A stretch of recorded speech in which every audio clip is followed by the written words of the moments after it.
You know, sometimes I like to think back on the year 2019. Everything was so different then. We weren't yet in the midst of a global pandemic. My favorite YouTubers weren't being exposed as horrible people. Old Town Road was playing everywhere you went. And Green Day released their seminal album, Magnum Opus of the Inglorious Kind. The hell are you talking about? What? You don't remember that album? How could you forget bangers like Don't Patronize Me and Rome Falls? Or what about that iconic album artwork? Come on, guys, this is one of Green Day's best albums. Don't tell me you've forgotten it. Hello? It's not a Green Day album. Panicland. Canada? Are you kidding me? Fuck this shit. Hello and welcome back to another video. If you're new here, I'm Trevor and I am eternally uncool. I make videos about music, music culture, and anything that interests me. But mostly music right now. So if that sounds like something you'd be into, then I highly recommend subscribing to the channel and watching the rest of this video. Green Day is one of the biggest bands of all time, so it's not really surprising that they've influenced countless artists after them. They helped usher in a new wave of pop punk in the early 90s. Everyone from Alkaline Trio and Fall Out Boy to Lady Gaga and Billie Eilish cite them as influences. Many a pop punk band has tried to imitate their success. But have there been any bands that can replicate their sound? Like, really replicate Green Day's sound? As it so happens, there was a band that did just that. And not only did they do that, they had a portion of the music listening world that was convinced they were Green Day. What I want to do today is take a look at Panicland and their genius prank of an album, what they did afterwards, and their sudden disappearance. So grab a drink, grab a snack, get comfortable, and let's get into the video. So then we printed out the cover and just glued it onto a random record. This all begins with an Instagram account under the name Dr. Robert Doback. Robert better not get in my face, because I'll drop that motherfucker. I don't know why it was a Step Brothers reference. Green Day really has nothing to do with the movie. I don't even think they were on the soundtrack. I guess it was just more innocuous and less suspicious than Green Day Fan 69, which was my email in 7th grade. What this account did was leak some snippets of songs in September of 2019. These videos showed Green Day in the studio recording something. The hashtags on all of these videos, there's only like 4 of them, were hashtag songs for assholes and hashtag Green Day. In the final video, we see a stack of records, with the top one being the most clear, showing us the album cover of a lifetime. This led fans to believe that Green Day was about to drop a brand new album. At this point, I don't think Green Day had released an album since Revolution Radio. I think this was a little bit before Father of All came out. And then of course they had their greatest hits, God's Favorite Band, but Green Day fans were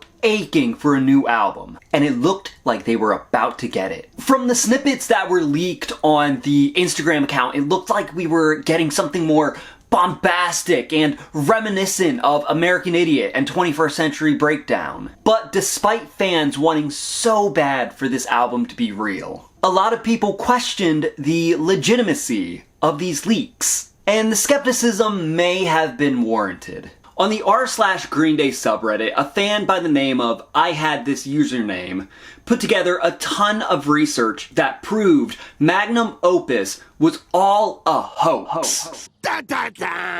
Orchestrated by a Canadian indie band called Panicland. The research included a clip of Billy Joe Armstrong meeting Panicland, which coincidentally just happened to disappear. This post on Reddit really should have put the kibosh on this whole magnum opus of the Inglorious Kind thing. Like, this whole thing just should have been done with. Fans still held out hope that this album was real, and they theorized that it was gonna be released independently. However, everything was finally cleared up and the truth was revealed. Green Day's tour manager, Bill Schneider, posted a link on the Green Day community website, forum, whatever it is, that directed fans to a kind of mini documentary where Panicland describes how they put this whole kind of hoax together. Panicland explains that this all came about after a track listing was leaked that was supposedly the track listing to Green Day's upcoming album. However, the guys in the band knew it wasn't real and that a fan obviously made the titles up. But they thought it would be fun to take those titles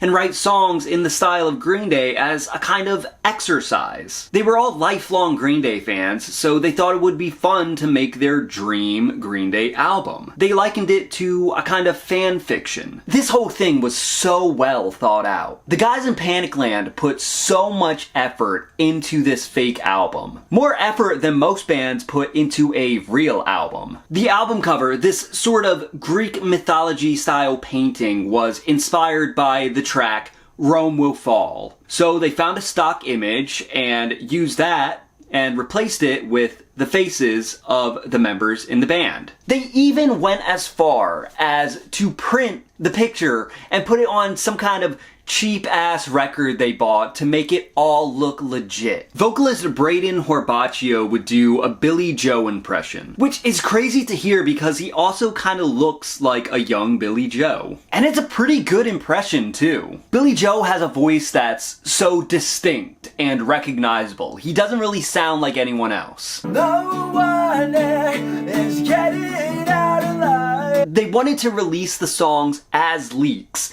and make it look like Green Day was actually working on something. They even recreated the look of the studio where Green Day recorded 21st Century Breakdown. And the Step Brothers reference wasn't as out of place as I originally thought it was. When they created the Dr. Robert Doback account, it was because Billy Joe, Mike, and Trey are big fans of Step Brothers. And I mean, who wouldn't be? That movie's fucking awesome. You better not go to sleep. As soon as your eyes shut, I'm gonna punch you square in the face. Panicland sent the video to Schneider with the hopes that he would show it to Green Day. I don't know if he did or not, but I do know that this finally put an end to any speculation on whether or not the album was real. Magnum opus of the Inglorious Kind was not a Green Day album, but rather a fun little prank made by fans. What do I gotta do?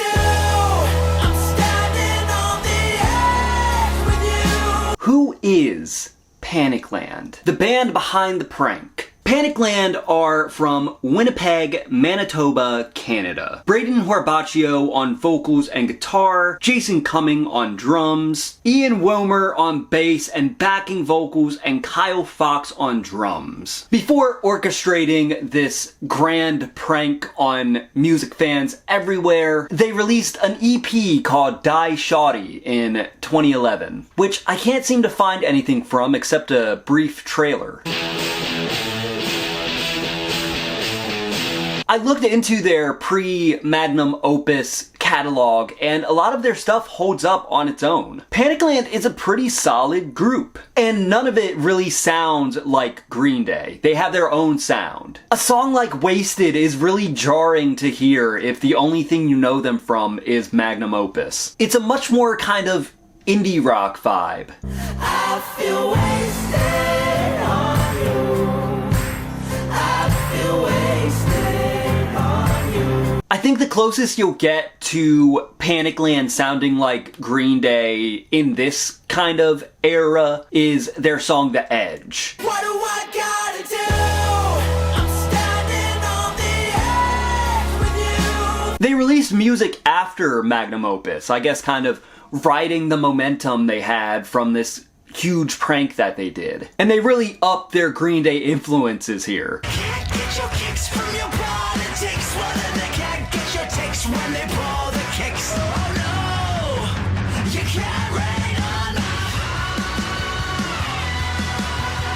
But after those songs, nothing else. The band seems to have just disappeared. What happened to Panicland? The simple answer is they changed their name. They no longer go by Panicland. They now perform under the name The Love Six. Like the Love Six, but the number 6. The Love Six. According to the surprisingly still active Panicland subreddit, they've been working on music and are supposedly going to release something in 2024. This year. I hope that post is telling the truth because I'd really like to see more material from this group of musicians. I think they're really talented, and if they really put their mind to it the way they did with this fake album, they could make something really, really good. And the rollout would probably be insane too if you put these guys on the fucking marketing team. Come on. And maybe they'll go on tour with Green Day. That'll just make it kind of full circle.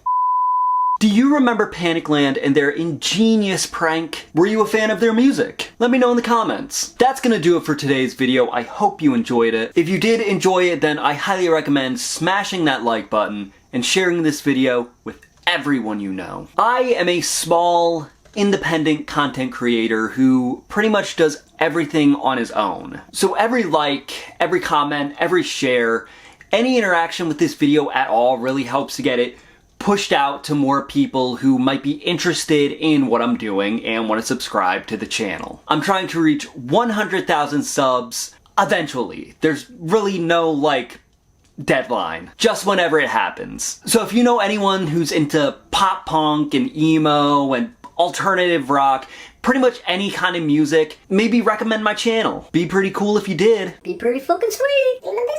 With all that being said, thank you for watching. As always, I'm Trevor. Stay uncool. And that's the end of the video. Goodbye.